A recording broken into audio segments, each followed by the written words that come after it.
to After Hours here at Linda's. We are excited to be here tonight, and we are excited to have our special guest as well. We do. Hello. Today we are welcoming Stephanie Hackney from Hobbs Bonded Fibers. She's going to be here to do a little Q&A session with us. So if you have any questions throughout the session, feel free to drop them in the comments below, and we will ask them as they come about. Stephanie, thank you so much for being here. Thank you for having me. Yes, always fun. We always have fun. Yes, I knew we do. you guys would be fun. I'm like, oh, I get to go do something fun tonight.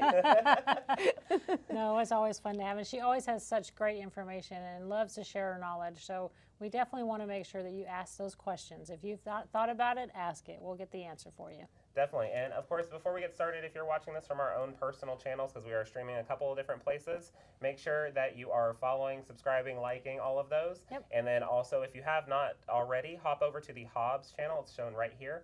And follow them on Instagram. Yes. She does a lot of fun stuff on Instagram, stories, reels, all that good stuff. Yeah, lots of great pictures, and shows different ways to use the product as well. Exactly. And we have giveaways, which They is do have always giveaways. fun. Giveaways, that's the best part, right? Yeah. So, Stephanie, what do you got for us tonight while questions are coming in? So I thought we would start with the top 5 questions that we get asked when people are asking questions about batting. So the first question is there a right or a wrong side to batting? So for Hobbs batting, and I can only speak for our batting, there's no right or wrong side. All of the battings are going to be pretty much the same on both sides, except for one product. We have one product that's called Heirloom Natural Cotton with Scrim, and that product has scrim on one side, the cotton on the other. They're needle punched together, and that one is going to be scrim side down. You can use it the other way as well, but generally people are going to use it scrim side down. Otherwise, you don't need to spend time flipping it back and forth trying to figure out which is up and which is down, because it's the same on both sides. Next question is, what is scrim, right? Yeah. People always ask what scrim is. So scrim, let me show you what that is. I'm going to pull up a sample here. Scrim is a magic ingredient, and I think there's a lot of misinformation about scrim, so I'm going to share that with you. And basically, scrim is a magic ingredient that we needle punch into the cotton. So these are really long, sharp needles that punch the two fibers together to get them to lock together. So the scrim is this piece here. If you've ever sewn clothes and you've used stabilizer or interfacing, that's basically what this is. It is a polyester scrim that is backed onto the cotton, so 100% cotton batting, and then it has the scrim layer that is needle punched together. And what that does is it creates a web or a net around that cotton batting, and it means that you can actually take that cotton batting and you can pull it and stretch it how you need to, and you can quilt on it, and it's not going to stretch out of shape, which cotton tends to do. Probably the biggest benefit of it is that you can stitch up to 8 inches apart with this batting. So that's a really important feature because it gives you more design options. If you're making something like a t-shirt quilt or something where you don't want to have to quilt so closely together to lock the batting in place, you have more options with that. Love that. Awesome. Yeah. It's always a good, interesting topic to figure out what scrim is, and like I've tried peeling it from the batting before, and it's hard because it's so needle punched in. But definitely seeing the separation between the two is great. Absolutely, and you know, there's a lot of people get kind of freaked out because it's, you know, they're wanting 100% cotton batting, and this is a poly scrim. But I guarantee you when you feel it, it feels super, super soft. It's very thin. I mean, really when you feel the batting, you can't feel the scrim in there because we needle punch it so heavily into the fiber. But if you go to the corner and you tug on it, work at it a little bit, you can pull them apart a little bit just so you can see which side has the scrim on it. But again, it's a really great ingredient. It keeps that cotton very squared up. So if you're making things like whole cloth quilts or shaped quilts, that's the batting I would use. Awesome, and I love the weight of it too. It's great for, you said whole cloth, but it's great for show quilts too, helping keeping things nice and square. Yep. Now, I'm going to actually address that a little bit All right. because we get a lot of questions about what do you use for a show quilt. Yes. So I know everybody loves cotton batting, right? And most people learn to quilt with cotton. You need to be careful with show quilts using 100% cotton if you're going to be sending that show quilt in, right? If it's going to be folded up and crammed into that FedEx box to save on money, right? And you send it off. It is sitting in that folded state for quite a while before it gets hung.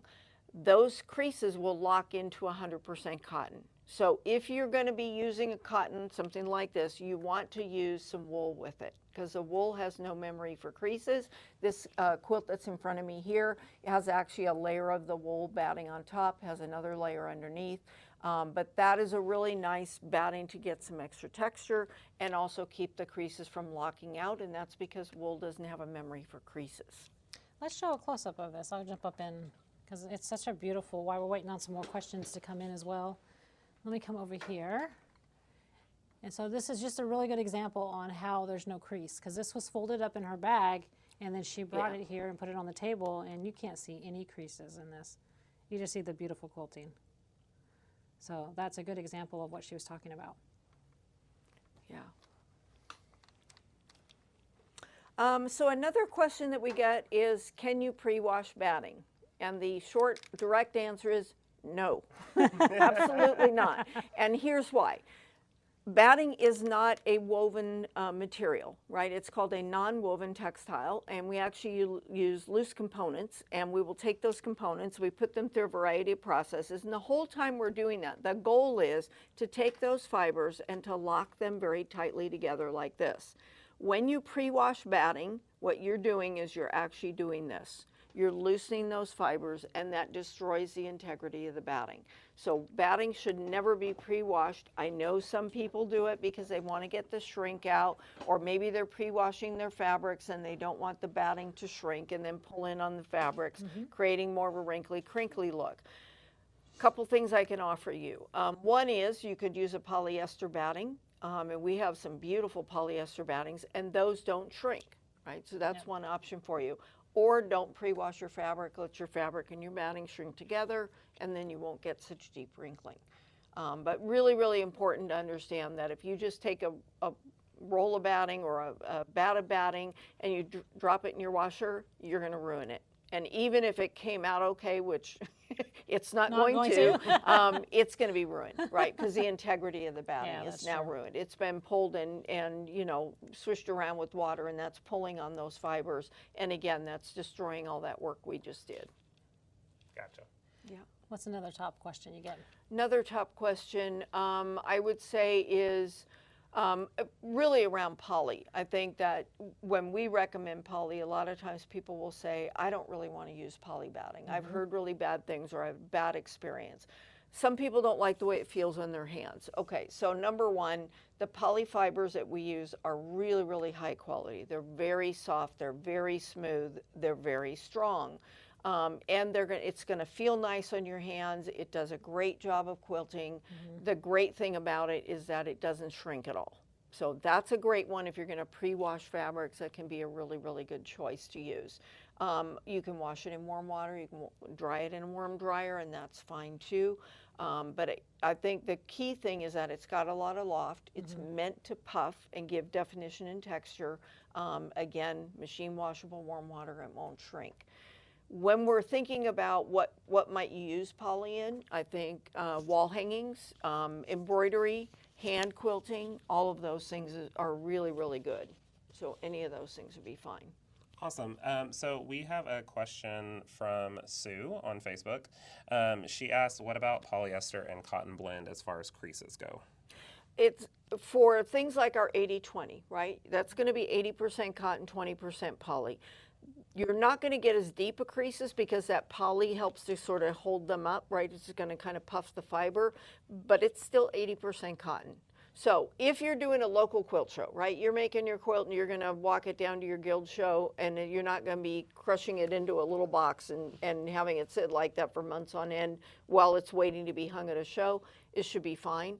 But again, I would put a layer of wool with it. You could also try the cotton wool. So we have one that is 80% cotton, 20% wool. That will also help to keep the creases out. It's the best one. Yeah. Just saying. I know, I like it too. Yeah. Let me pull that one up for you. So that is this one here. Put it over here. Yeah, and it'll give you a really nice texture. It's the great thing about that batting is the more you wash whatever you're making, it really, really gets soft. It's really nice and cuddly. It's my favorite for things like bedspreads and throws. I love how it drapes and it's cuddly and warm. Yeah. Yeah, really, really nice. And a great second layer. So you could put a layer of that with a layer of wool on top. That makes for a beautiful show quilt. We have a lot of booth quilts made with that combination because we like the way they look. For sure. Okay, so Kat asks on YouTube, she says, is it okay to put batting in the dryer to remove wrinkles before loading it on the machine? Great question, Kat, leading us right in. So with every batting that we make, except for the Fusible, and I'll tell you why in a minute, but except for the Fusible, you can do this little trick that works really, really well. So we have two different product line. One is called Heirloom, and those, if you can you grab a bat of the Heirloom? Sure. The Heirloom bats are actually rolled by machine. So when we produce the rolls of batting and right on the machine, we're actually cutting them and packaging them. So this is going to be, if you look at the end, it's very tightly rolled and compressed into this bag, right? We have to tightly compress it to get it in these bags. Well, that causes some wrinkling and creasing. If you buy that same type of batting in the Tuscany line, those battings are actually hand cut, hand folded, hand packaged, and we leave air in the bags. So when you're getting these bats, it's actually going to be folded. You'll have almost no wrinkling or creasing. So if that's a concern for you, your first option is, if you're using 100% cotton, either natural or bleach or wool, you could buy the Tuscany version and you're not going to have any wrinkles or creases. Let's say that you buy the Heirloom version and you got all done quilting and you think, oh, I didn't take my batting out. Take your batting out of the bag, lay it out, get one of these type of sprayers, right? This produces a very fine mist, right? Hopefully you can see that. It's a very fine mist. It's very light, right? You don't want like your Windex bottle that's shooting streams of water, because that's not good for the batting. Again, that's like pre-washing. But you can lay your batting out. You can very lightly mist the batting with this, throw it in a cool dryer, meaning the dryer is set on delicate and or air fluff. If you're doing this at a laundromat, I'd be very careful because you can't really trust the settings on those machines. But your home machine, you can do this. And all you're going to do is you're just going to get it a little bit damp. You're going to throw it in there for 10 minutes by itself. Don't put anything else in with the batting that can pull on the batting. And that should relax the wrinkles. Again, don't do that with our Fusible batting. That is because the Fusible batting has a water-soluble fusing medium on it. And if you spray it with water, it will not stick. So you would ruin it before you even get to use it. What about polyester? Can you put that in there? Absolutely. As long as it's air fluff and not heat? Okay. Yeah. Perfect. Yeah. I think we should just verify your question again. Oh, I said, what about polyester batting? Yeah, so you can do it with any of the battings, even the wool and the silk, which are more delicate and have special washing requirements. But you can do it even with those. Just again, make sure there's no heat in the, you're just basically fluffing the fiber. And again, don't get it real damp, right? You just barely want any moisture in there. It's just enough to kind of relax the fibers. Yeah, so those water spritzer bottles are really nice. We have them on our website. They're really nice to use. We love them. They are, they are. And they work really well, and they're great for a lot of things. Yeah, exactly. You know. For sure. Okay, so Michelle on YouTube asks, which poly batting that Hobbs has is the highest loft? That would be the Cloud Loft. Okay. Now we do also, so the Cloud Loft is going to be up to 3/4 of an inch thick. Okay, so there's always variation in batting, right? They'll always say from this to this, or it'll say up to. And that's because batting will vary a little bit, right? So no two battings are going to be exactly the same, even when they're run by one company, right? There's always going to be a little bit of a variation in there. But the Cloud Loft is a very thick one. Now, it has a little bit more of a texture to it. It's not quite as smooth as the Thermore and the Poly Down, but it is a really nice thick batting. Now, we also have battings that are called BY battings, right? So there's everything from BY 348 to BY 2096. So what on earth do those numbers mean? Okay. Oh, that's a really good question. Right. So BY stands for by the yard. The second two numbers is the width of the roll, right? So a 2096 is a 96-inch roll. A 348 is a 48-inch roll, right? 48 inches wide. The first one or two numbers is the weight per linear yard, ounces per linear yard. So a 348 is 3 ounces per linear yard, 48 inches wide. A BY 2096 is 20 ounces per yard, a linear yard, and then it's 96 inches wide. The higher that first number is, the more ounces per yard, that means it's going to be thicker, right? So we have a whole series of those, and you guys carry those, I know, and you've got some samples of them. So if somebody's interested in polys, you could get a sample set of all those BY products and try them out. Yeah, for sure. In fact, the 1696, I put in, we made a bunch of whole cloth quilts for Christmas. Yeah. We just got the wide backs, right? Because we have the wide backs. Yeah. We put the 1696 in there, and it made the most comfortable comforter ever. Yeah. Right? Yeah. You know, which would be the same as the Cloud Loft would have done the same thing. Right. Yeah, because it's Right. thick and comfy. And exactly. Corey brought out a kind of a sample pack to give an idea of the different sizes. Because we do get that question a lot. Yeah. So since you were just talking about the 29.6, it's And that's quite thick. Yeah, it's got some good. Now, do you lofted. feel like this is thicker than the Cloud Loft or about the same? No, I think the Cloud Loft is thicker than this. Really? Well, yeah. I haven't opened do. one, so I yeah. do. Cool. Yeah, Now I know that and for the next Cloud time. Loft, I think one of the things I like it for is home decor things, Mm-hmm. right? So I recovered some dining room chairs, and I took 2 layers of our really thick cotton, the Tuscany Supreme cotton, and I laid those in first on the chair bottom, and then I put the Cloud Loft on top, and then I put the fabric over top of that, and I made this kind of multi-layer sandwich. The reason I put the Cloud Loft on top of the cotton is because the cotton is delicate, Yeah. right? And you got people scooching in their chairs, right? And I'm lazy, I don't go get the step stool, so I pull the chair over to get in the cupboards, you know, in the Yeah. kitchen. So I like to be able to know I can get up and down on that, and I'm not gonna mess it up. I recovered them probably 4 years ago, and they look like the day I did them. That is Yeah. really, that's a good So, testament to the yeah. batting as well, especially Yeah. if the scooting, like you're saying, and the sitting on it. That's Yeah. awesome. It holds up really well. That Cloud Loft creates kind of a web or a net over the cotton because the cotton's delicate, right? And you don't want it kind of getting shredded apart by movement on it.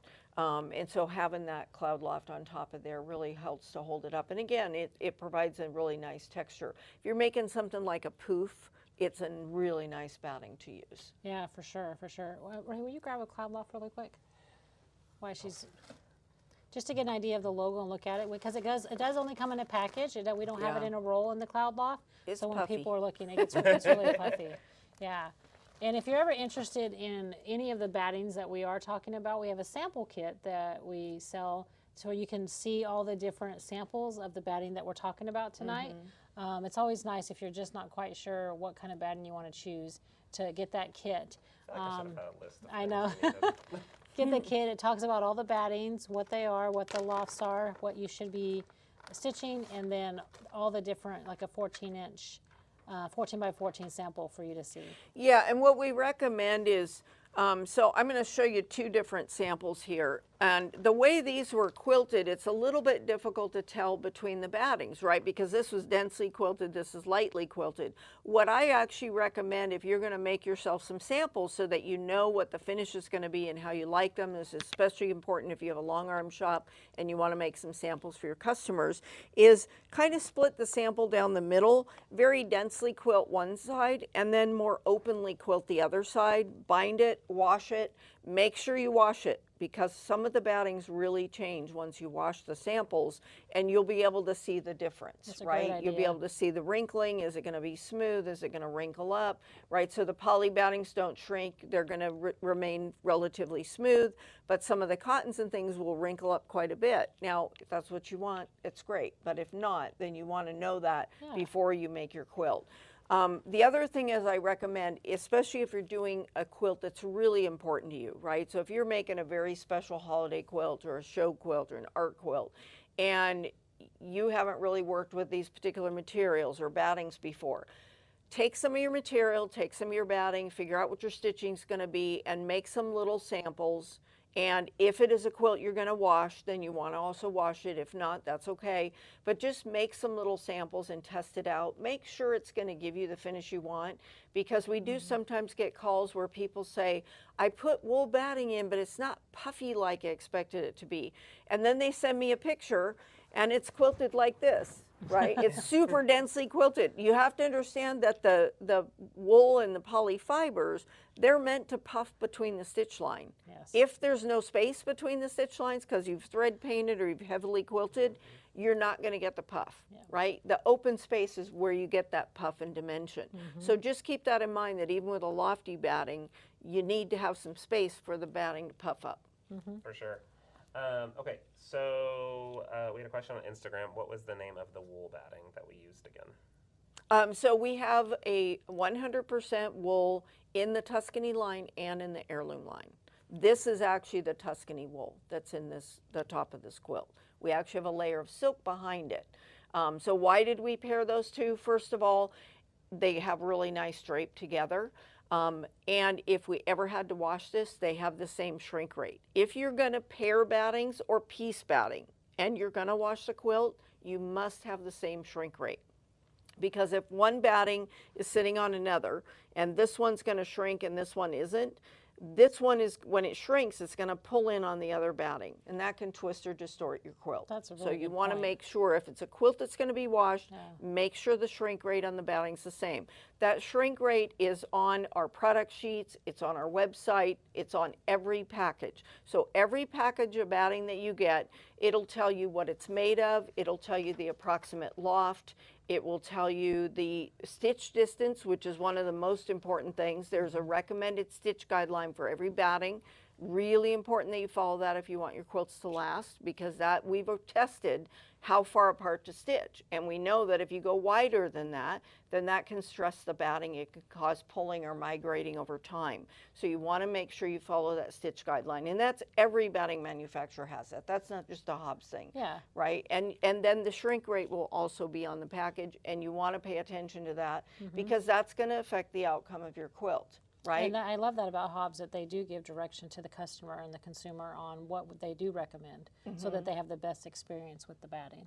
Yeah, I mean, we want you to have a good experience while you're quilting, right? So a batting, having a good hand and being easy to quilt, either by machine or by hand, is really important. And we want your quilts to last. Yes. You know, the Hobbs family was a family of quilters. So as, you know, battings are being developed, you want to make sure that the quilts are going to hold up over time. So if any of you have like old quilts you might have inherited and they've got like wads or bunches of batting in the quilt, there's a few things that can cause that. Number one, it might have actually been loose fiber, because many, many, many years ago when a lot of those quilts were made, they may not have had batting, right? They may have had loose fiber. Maybe they had a farm and they had sheep or whatever, and they just threw in loose fiber into the quilt. Well, that's going to move around over time. Secondly, it may be that they used an inexpensive product, right? And so that product didn't hold up, and the more the quilt was loved and used and washed over and over, that, you know, that kind of separated. The other thing is if it's a tied quilt, when we give a stitch guideline, that is for machine stitching. So if you're tying a quilt, you need to go even closer together. So if we give you a 4-inch stitch guideline and you're tying a quilt, you need to tie it every 2 inches, because you only have like one anchor point, right? You don't have a whole bunch of tight stitches. Also keep in mind that the longer your stitch length, the more open space you've got, right? The tighter your stitch length, the tighter that batting is anchored in place. It's funny how we don't always think about that. Those are really good points. You just, Yeah. When we're quilting, you don't think about, if I'm doing 8 stitches per inch versus 16, that it could make a difference on how it's holding the batting in. Correct. You're so smart. Correct. You're so smart. Well, and also your thread, from people I've talked to that have talked about the strength of the thread, if you've got more stitches, right, there's more anchor points holding the thread in place.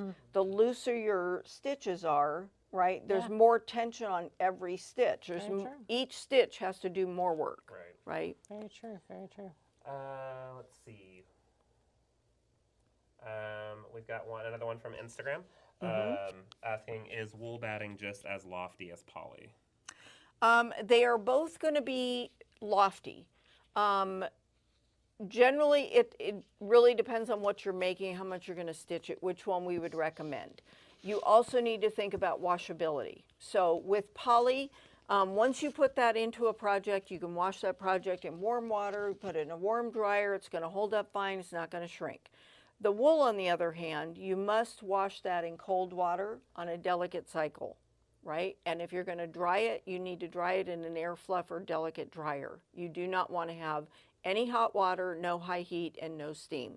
And that is because it's 100% wool. So if any of you have ever felted wool before, intentionally or not intentionally, you know how dense that feels. Well, that same thing could happen to the wool batting. So if you're, just think of it like a really nice wool sweater, right? However you would treat that sweater, that's how you should treat any quilt that has wool batting in it. That's good information. Because it's very easy to felt it with a real hot steam iron.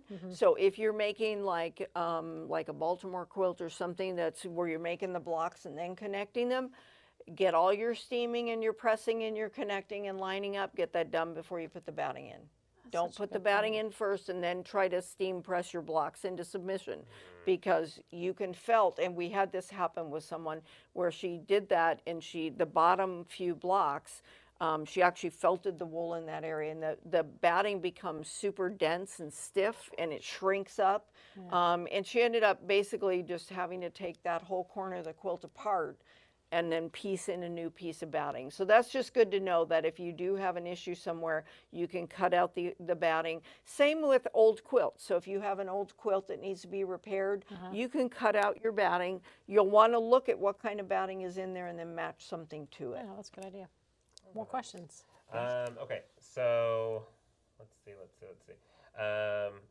Customer is wanting, I'm trying to look this way so I can get to the mic too. There we go. Customer is wanting a lighter weight batting. Is poly down significantly lighter than 80/20?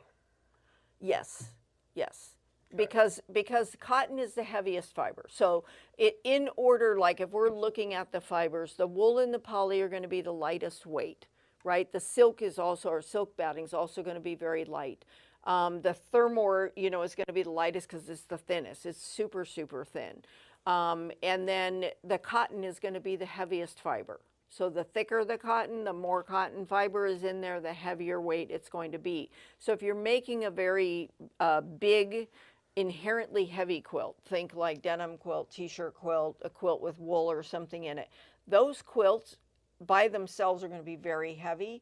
If you add cotton batting, it's going to be even heavier, right? So you always want to kind of think about that, not just from the standpoint of, is it easy to move around and, does it slide off the bed because it gets heavy and then sort of slips off, but also for washing, right? Because when you're trying to wash a really big, heavy quilt, I have one from Crate and Barrel that is just a monotone color that it was bought years ago. That thing is the heaviest quilt, and we can't wash it. I mean, we have a brand new washer. I'm not washing it in there. We have to take it to have it cleaned, right? And if you had to do that often, that could get expensive. Exactly. So keep that in mind, especially if you're making quilts for other people. Keep in mind how heavy it's going to be and how difficult it might be to wash it and to dry it if somebody wants to air dry the quilt. Yeah. All right, I've got another question. It says, if I had to pick one batting on the roll for all sorts of quilting, which one would you recommend? 80/20. Well, that was easy. Yeah, it's still our number one selling batting. We sell way more of that than anything else. Even with all these other beautiful fibers, that's still our number one seller. And I think primarily because you've got the really nice cotton, but you've got the poly in there for some extra texture and dimension.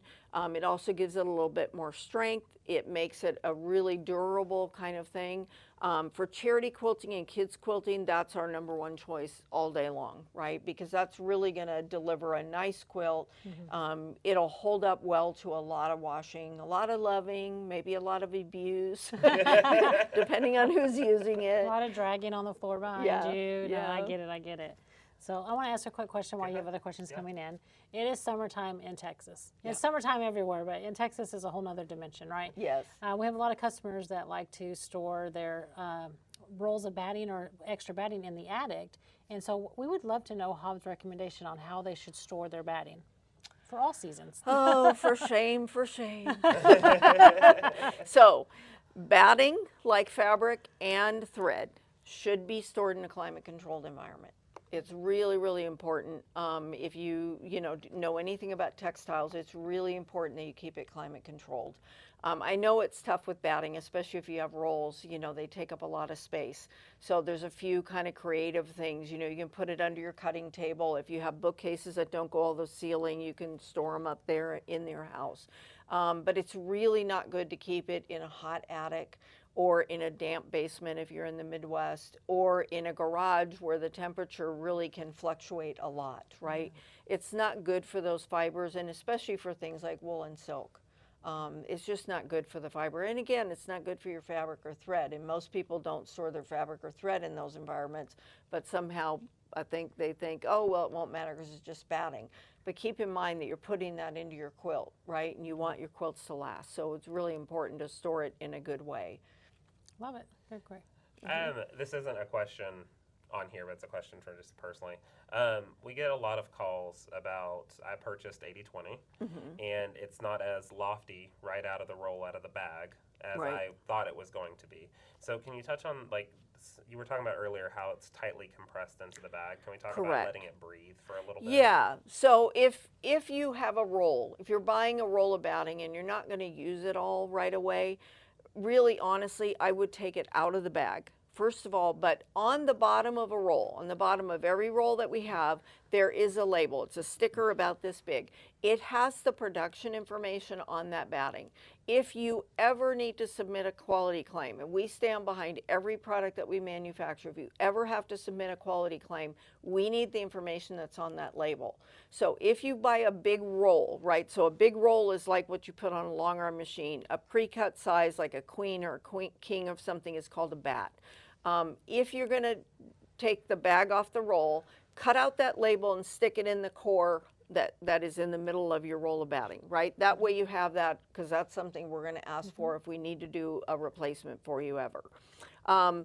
But that way you also let that batting loft. Now, I recommend taking some scrap fabric, right? You can use muslin, something inexpensive, and just wrap the roll so you're keeping the dust and the light off of the batting, right? That's especially important for things like wool. We get asked a lot, do you have to worry about moths? Once wool is in a quilt, the moths are not going to come after it. But when it's sitting on its own, like if you laid a roll of wool out here and you have moths in your house, it's like the smorgasbord. Here's brunch, right? Because it is 100% wool. So you do need to be careful. Just like your wool sweater, again, right? You wouldn't hang that in the closet without any kind of protection, because you probably, when you go to open it, it's going to be air conditioned. It'll have lots of little holes. So it's the same with the batting. Also, animals really like the wool batting. So if you have dogs or cats at home, you want to make sure that you don't leave it like on the floor under your cutting counter with nothing on it. Because they like to cuddle in it and they like to pull it and kind of nest in it. And if they're mad at you, they might even eat through it. We've seen that happen too.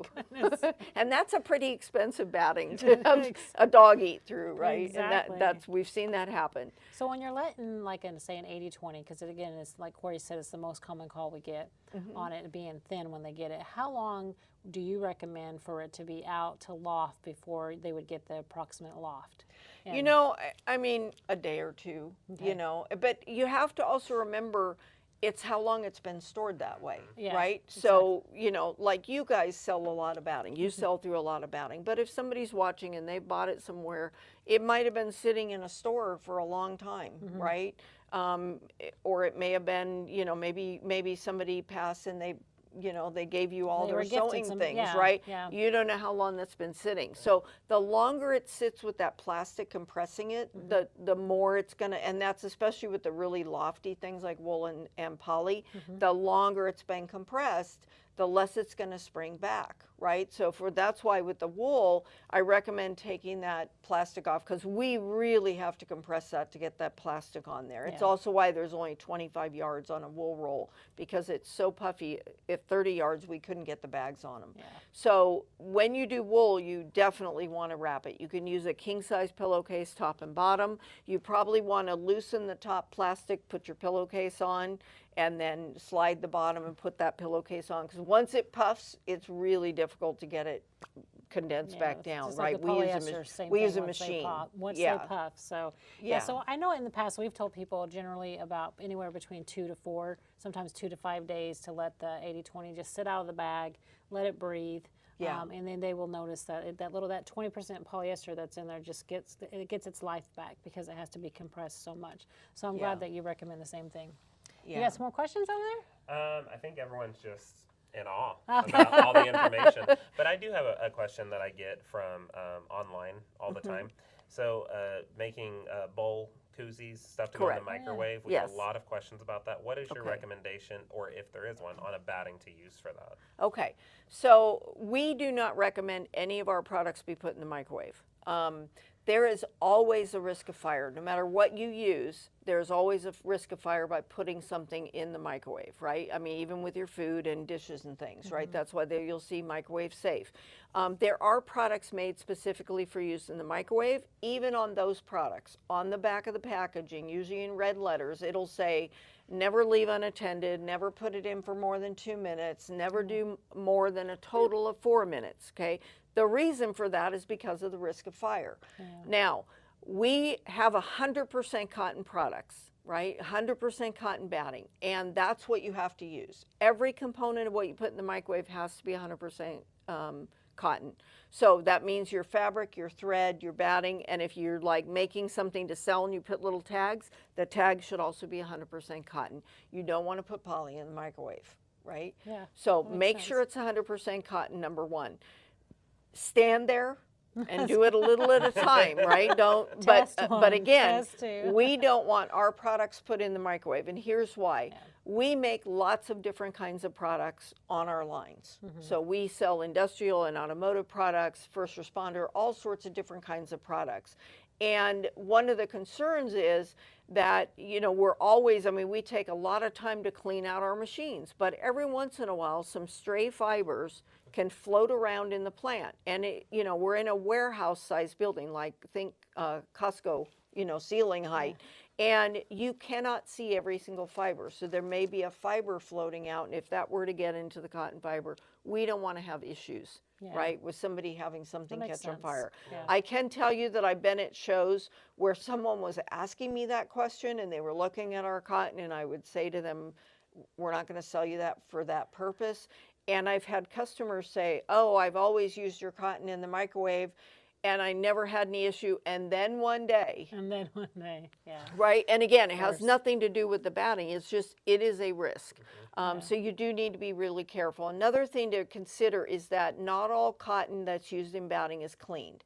We only use 100% cleaned cotton. That means there's no stray seeds, no little plant bits, nothing in the cotton. There are cottons that are not cleaned. Organic cotton is one of them. We used to sell organic cotton and you can't clean it or then it's not certified organic. Well, there'll be little specks in there. Those are pieces of the cotton plant. Those can contain oil and those can definitely spark in a microwave. So you do need to be very, very careful when you're putting something in. What we recommend for bowl koozies and that type of thing is you can go ahead and make as many as you want. They're a wonderful thing. I use them at home too, but I never put them in the microwave. I put the bowl in the microwave, I lift the bowl out, put it in my koozie, and then I use that to hold it while I'm eating, right? And you can use it for ice cream or for hot things. Yeah, so you brought up a good thought on cotton. So because you do 100% clean cotton, where do you source your cotton from? So our cotton mostly comes from Texas, and our wool comes from the U.S. as well. So that's something we're really proud of, right? Because we're trying to buy as many things here as we can. Number one, it's a good thing to do to support your local economies, but it also keeps the costs down because you're paying, any time that you're buying materials, you're paying freight in. So if we have to ship it from a long distance and we're paying more money for it, which means you would pay more money in the end product. That's cool. That's cool. Did you have some more questions, Corey? I do. All right, let's turn this way. What size widths does Hobbs offer in 80-20 battings on the roll? 96, 108, and 120. Are there different, just for me, just to give extra emphasis, what's the difference? Like, do we have a white, a black, a natural? Where do those fall in this? So on the bleached and the black 80-20, those are only in a 108. right? And we only sell them, and we don't have every bat size either, right? Some products we make all different sizes, and some products we know what we're going to sell the most of, and we only make those. So like for the bleach and the black, those are only sold in the 108-inch roll. Cool. And then the natural color is the 96 and the 120. Correct. Yeah, and then we have the Fusible that's also in the 96. Speaking of Fusible, let's talk about these Fusible strips. So we posted something about this on Instagram and Facebook, and questions went through the roof on what they were. Someone thought it was a cheese wheel. Hey! That's fine. If it doesn't have the label on it, it could look like a cheese wheel. Yeah. So talk to us about the Fusible batting strips, how they came along, and what they're good for. Okay, so we make a version of 80/20 that is a 80/20 fusible. It is a double-sided fusible batting. So it's basically the 80/20 batting, and if this were your piece of batting, we spray a fusing medium on both sides of that batting. Okay, that makes it fusible on both sides. It means that when you layer it in between to make your quilt sandwich, right? So here's your backing, here's your batting, and here's your top. You've got your quilt sandwich. When you press that with a very hot iron from the top, it adheres all 3 layers. So that's the fusible batting is really meant to make really quick work of making your quilt sandwich, and it takes the place of spray basting. So some of the complaints about spray basting is that it has a lot of fumes. There's no fumes in this batting, right? We've already done that messy work for you, which is another thing, right? Because when you spray baste, you get a lot of overspray. And so we want to make sure that you don't have to deal with that. So it's already in there. It does the whole thing. It's gonna make your quilt sandwich very quickly. So after a while, we started finding that people were making projects where they were cutting strips of it, right? And so we said, well, you know, we could make it into a strip product. And then this really started around the time jelly roll rugs became a really big thing. So basically this is the same thing. It is that same batting, except that it's a 2 1/4-inch strip and it's 25 yards long. So let's say, for example, you're going to make a jelly roll rug. You would take your jelly roll fabric, you would unroll your roll, and you would connect all your strips. So you have one long roll, right? Wrap it onto something, so you've got one long roll. You're going to then pair it up with the strips. The strips are a 1/4 inch smaller than your fabric, right? So you got a 2 1/2-inch jelly roll fabric. You've got this that's 2 1/4 inch, and it's meant to be in the middle. So you're going to put that batting on the wrong side of your jelly roll strip, and you're going to fuse it on. How do you do that? You put a nonstick mat down, you lay your batting strip down, and then you put your jelly roll fabric on top of that, right? You're going to press from the top so it's adhering to your fabric. You've got your nonstick mat so it's not adhering to your ironing surface. So it can be used with just one side activated, right? You don't have to, I mean, it's going to actually activate the back side, but it's not sticking to anything. So once you get all of your strips and your fabric put together, you're just going to roll that up again into a roll. And now when you go to make your jelly roll rug, instead of having to clip and pin, everything's already stuck together, so it's not sliding around. So now what you can do, if you're using the roll method, let me show you. So if this were your fabric strip, with a roll method, you're basically going to fold these in so that they're into the middle, and then you're going to roll this again, and that's your roll. When you're making your jelly roll rug, you're actually running this underneath the needle, right? So you're putting it in there and you're running this under the needle to close this in. That's a really good visual. But the good thing about it is that you don't have everything sliding around. Yeah. Right? So it's all already stuck together. You don't have to pin and clip. So you can roll and put it in. The other thing is you can just roll it again like that, right? And then roll this in half. So you know, you can get a smaller tube if you want to. So if you're making any kind of bags or things with a tube method, those are really great. And we get a lot of questions, well, there's other products like this on the market. How are these different? Number one, they're 2 1/4 inches, right? So we made them smaller than the fabric so that as you make that roll, the batting isn't sticking out, right? Because if they were the same size, it'd be a little hard to keep it contained. Secondly, it's made with the 80/20, which has a little stretch and give. 100% cotton, if you pull on those strips, you're going to pull them out of shape and you can very easily tear them. And then if your batting gets stretched out of shape as you're making your rug, you're going to have this sort of wiggly line going on, that's right? true, yeah. So having something that'll hold its shape is really good. And again, because the 80/20 is our best-selling product, we know that this holds up really well to a lot of use in whatever you're making. Definitely. Yeah. Okay, so I think our last question for the evening is kind of just a reiterating what you talked about earlier. We have a few people that are getting on a little late. What is the most durable and comfy, warm kind of overall batting for let me get this right, for a young person going off to college? I would use 80/20. If you want something a little puffier than that, I would go with Poly Down. Okay. The Poly Down has a nice loft to it. Again, it will hold up to a lot of use, maybe even abuse. Really good for washing because it can be washed in warm water. So if you're using the unreliable college, laundromats, you don't have to worry that, oh, it's actually hot when it says it's not. It's going to be warm or cool.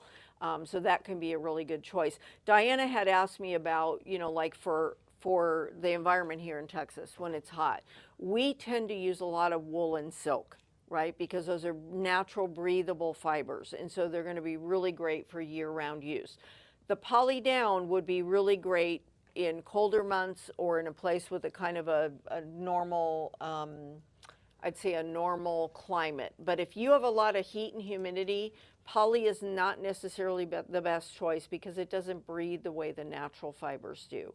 So I would say the 80/20 is probably going to be your best bet. And we just showed both of them to you. That was the Poly Down, and now we're showing you the 80/20.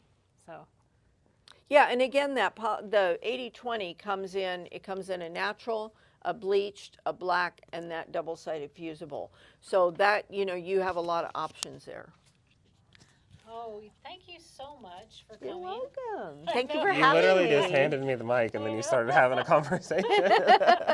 But no, Stephanie, thank you again. Really, we really appreciate it. You've gotten amazing comments. Everyone's like, oh my gosh, she's amazing. This is so much information. We love it. They're all going to go back and rewatch this again. Awesome. Well, it's, we're very passionate about it. We want people to have a good experience and a good outcome and for their quilts to last. I do an actual formal lecture. It's about an hour-and-a-half lecture that I do via Zoom. So if anybody is interested in that, if you have a guild that might be interested, we don't charge for it, and I'd be happy to offer that lecture. I just actually gave it, again, to some new people here, and I think it's very helpful. It is a lot of information to take in, so the Q&A is really a kind of way to get little snippets, but if you really want an in-depth lecture on the batting, then we can provide that as well. So what's the best way for a guild or a show or someone to reach out to you to schedule something like the that? easiest way is to contact me directly. So you can call my cell phone, which is 254-301-3039. Yes, I do give my cell phone number out. And people call me at all crazy hours because they forget about the time difference. I'm in the central time zone. And I do like my morning sleep. But also you can email me or you can call our main number. So my email is shackney, SHACKNEY at hobbsbondedfibers.com. You can also call our main number, or you can call Corey and Diana. They have my info as well. Yeah, I was going to say, we'll put it in the description also, in the video description for you. Yes, all that'll be there as well. Okay, so just from Mom and I talking, the best place you can find all of Hobbs products are here at Linda's. It's www.lindas.com. We've got all the battings by the roll, and we've got packages, samples, all sorts of stuff like that. So feel free to hop over to our website and take a look. We've always got stuff going on. So, alrighty. Well, thank you all so much for joining us tonight. Again, Stephanie, thank you for being here. Thank you for having me.